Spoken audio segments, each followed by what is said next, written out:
When it comes to my art practice, it's pretty diverse.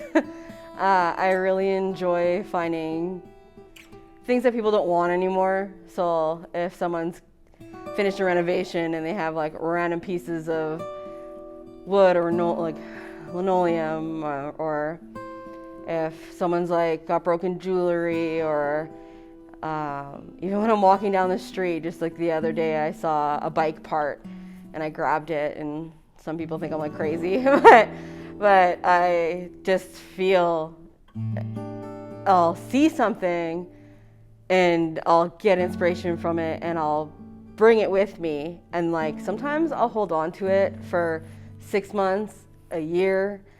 It's kind of like art hoarding a little bit, but then as soon as something happens, it's gone, and like I can just put it together and it will just flow nicely, and then I'll have these intricate pieces with a low like carbon footprint.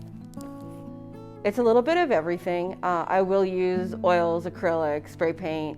I will use the paintbrush at times. Other times I'll just use random, depends on what I have. It's so different from piece to piece. It always kind of comes together depending on what the inspiration is at the time. Sometimes I'll do like, if I'm in a really emotional place, I'll do like a really mixed collage with paint. Or if I'm like walking down an alley looking at graffiti and I see the bend of a bar, I'll be like, oh, okay, like I'm gonna do this, and like I found this piece of wood, and then I feel this emotion, or I feel like this, or this reminds me of like social justice issues, or this reminds me of my like old cabin, or this reminds me of when I was in La Brea, or like in a cemetery, or it totally depends. I take it from everywhere, from like everything. A day in the studio usually consists of a full-blown mess, and it ends up with pieces of fiber and feathers and glitter everywhere sometimes. I never have set hours. Being a creative individual, if I feel like I can't paint or I don't feel it, I don't force it at all. So I have the freedom to come and go as I please, or sometimes I'll be like sitting at home, I can't sleep, it's 11:30, and then I'm like, I'll just go to the studio. And then I'll throw on I'll blast music and throw on I'll throw down a canvas, and then something will just come, right? And then it's totally day by day. It's totally random. It's sporadic, it's chaotic, it's diverse, and it's definitely eclectic. I come from a very artistic family. My father's a musician. All my brother-in-laws are musicians. My sisters are very creative too. They write, they paint, they bead. I've always been an artist. I remember being in high school, in my locker, I would sell art and I'd get in trouble. And then when I graduated, I was kind of a partier and not hanging out with the best crowd. So then I started a business with my sister, one of my older sisters, and we got into hat making. So we did like fascinators, and I've always done like dream catchers and sewing, and I've always made like jewelry throughout my whole entire life. And for education, I've gone to, Neil Bockwell, I've done workshops, but I'm pretty much self-taught. So I definitely learned a lot more in actual creative situations. So even when I was doing things with my sister and we were doing wedding veils, we were doing bouquets, and that was a lot with me working with my hands. So I do brooch bouquets, and then I do fascinators with different types of cloth and feathers, and we would do different kind of sculptures. And then when she worked with the school board, I'd also help with beading, and then we ended up doing full-blown powwow dresses. We've done beadwork where we incorporated it and made it a bit more modern. So I remember when we opened a store, we also had beaded necklaces that we made, and it would be full pendants, and we really got into that. And then once we closed that down, I kind of like didn't really know what I really wanted to do, but no matter what, I knew I wanted to create art. So then I was pretty young at the time. I was like 22, 21. And then I also only knew the people I hung out with, right? And I also don't know what goes on in the city. I'm like, okay, well, like, where are all the artists? Where are all, and when you talk about galleries, like well-known galleries, okay, well, those are usually people or spaces for people who have a full education in the arts and like, like they're the pencil pushers of the art world, right? And I am not a pencil pusher unless it's like graphite on paper. And like, so I just started making my own events and I'm like, well, whatever, I'll make my own community. So then I started doing, one of the biggest ones I've done were fundraisers for Adopt a Family every year. So I would do for like, I think it was like 4 or 5 years, I'd work with other artists, which also made me collaborate and which also made me see other types of art, which I got inspiration from, of course. And then I found this like really cool niche of like people out there that are just like me and just as diverse and the same personality. So it was also a way of like healing from a really like dark place coming out of high school and not being in the right mindset and like all of a sudden blooming into this whole new world with these like people in the same level as you and that understand not like a hierarchy level or an ego level, but like they understand your creative level, and then all of a sudden you can really flourish. So then we did a few fundraisers every year where I'd work with local bands and like circus performers and like fire performers, but then I'd also have a focal piece that I put out there. So I would go and I'd collect. One year I had all these top hats, so then I'd find all these artists and then I'd give out all these top hats and then they would decorate them and then we'd auction them off and adopt a family. And every year the numbers grew and we were able to adopt multiple families, more and more every year. And every year it was so cool because I'd have to like go out and find different things to give these artists. Like one year it was bus, another year it was masks. They had to all make masks.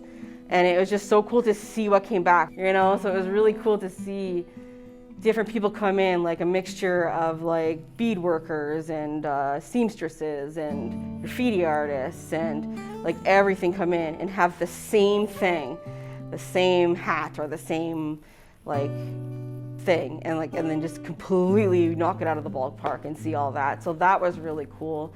And in the end, when I had to get like a job, I had to slow down a bit and I couldn't put so much time into doing that. So then I hopped on to the Sunday art market and then I was able to help them create a space that can help artists too, where they're not paying $800 a table, $700 a table, they're paying $30 a table.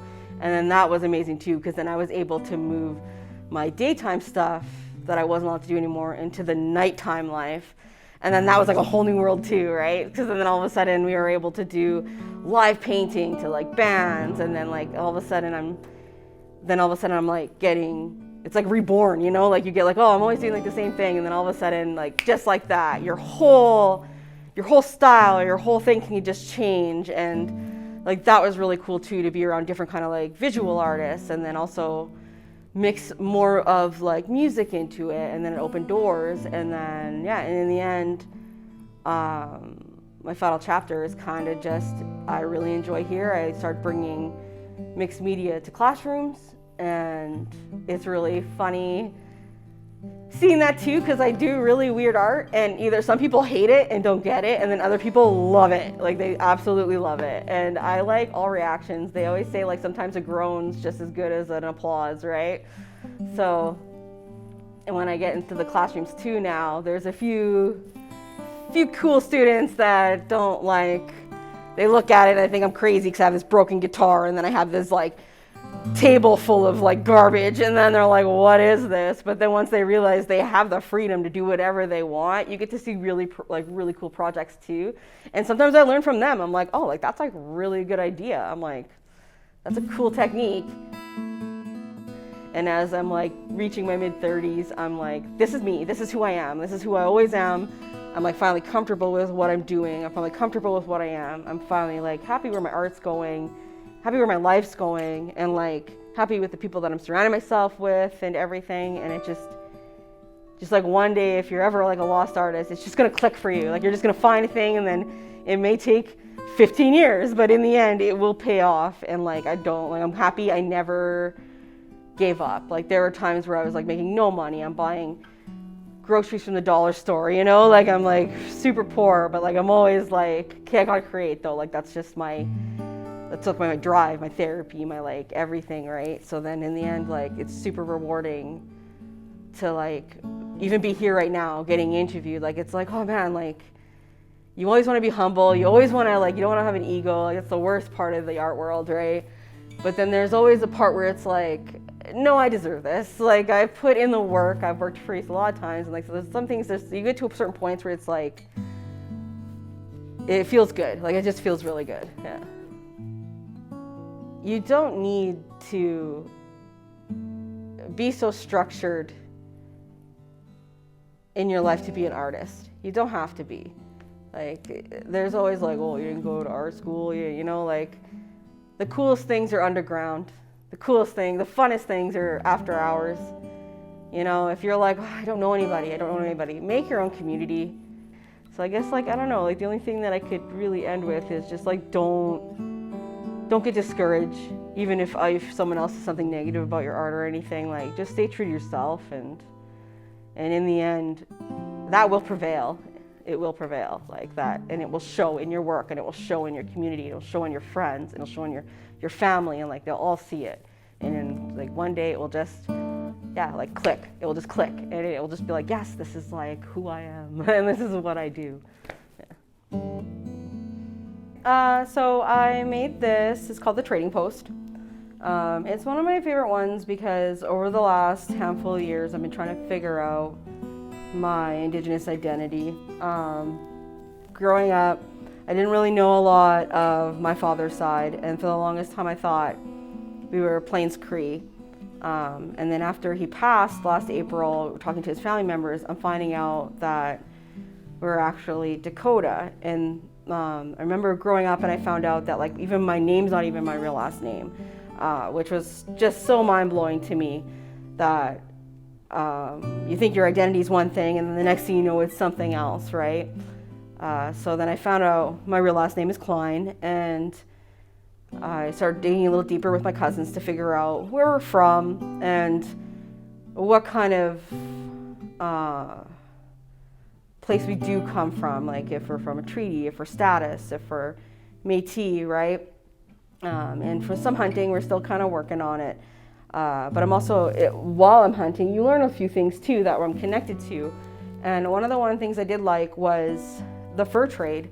From what I'm reading about my grandfather's side is that they were buffalo hunters and part of the fur trade. So I was like, oh, that's really cool. And then I've always thought, so having a white mother, I always thought it was interesting how like even colonization kind of worked too, and how they kind of like feed into each other. And just really diving into the fur trade in the Saskatchewan Fur Trade Trading Post, I did this piece called the Trading Post. And I wanted to make it kind of like a Métis fiddle, and then have just really organic elements in it to show Indigenous culture as well, and how important it was to society that they created these different things, right? How would they have beads and porcupine needles, arrowheads, sinew, all those types of things. And it was really the heartbeat of like the Trading Post were really like the heartbeat of each small town and each community, and how it helped out so many people in really hard times, especially in our winters. So I ended up making this for the Woods at the Junction for their last exhibit, and it was quite a big hit, and I really enjoy it.